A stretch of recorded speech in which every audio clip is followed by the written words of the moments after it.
Strong leadership देने वाले व्यक्ति हैं। भारत में एक बार फिर भारतीय जनता पार्टी हुकूमत करने जा रही है। ये दावा है एग्जिट पोल्स के नतीजों का।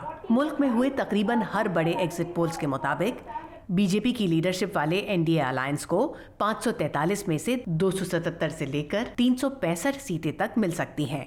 बीजेपी के रहनुमाओं का कहना है कि पार्टी अकेले ही 300 से ऊपर सीटें जीतेगी।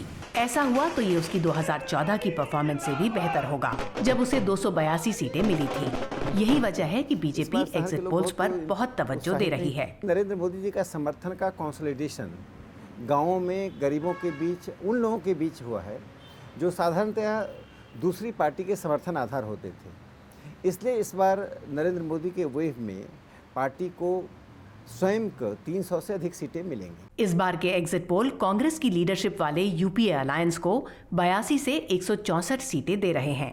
ज्यादातर पोल्स कांग्रेस की अपनी सीटों को 100 से नीचे रख रहे हैं, मगर पार्टी एग्जिट पोल्स पर ज्यादा भरोसा नहीं कर रही। लोग अपनी राजनीतिक जो चॉइस थी वो बता नहीं रहे थे।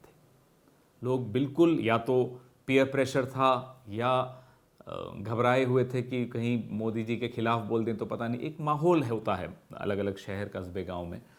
तो मुझे लगता नहीं है कि लोगों ने खुलकर स्पष्ट अपनी चॉइस बताई है एग्जिट पोल्स में। गुज़िश्ता 5 इंतखाबों के एग्जिट पोल्स के नतीजों को देखें तो 2014 में ये तकरीबन सही साबित हुए, 2004 में बिल्कुल गलत और बाकी 3 इंतखाब में मार्जिन ऑफ एरर बहुत ज्यादा रहा।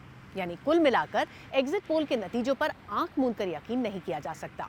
बीसीओ कास्ट है, उनकी दर्जनों सब कास्ट हैं, फिर इंडिविजुअल्स की अलग अलग प्रॉब्लम्स हैं, जो नौकरियां गई हैं, महंगाई जो है, महिलाओं के जेंडर इश्यूज अलग हैं, तो बहुत सारी चीजों को मिलकर एक रिप्रेजेंटेटिव सैंपल कभी मिलता नहीं है। 23 मई को ये भी साफ हो जाएगा कि एग्जिट पोल्स की पेशगोई इस बार निशाने पर रही या फिर चूक गई। Ritul Joshi, voice of America, Delhi. Congress comes at best to 58 seats. The good news is for the South, for the regional parties.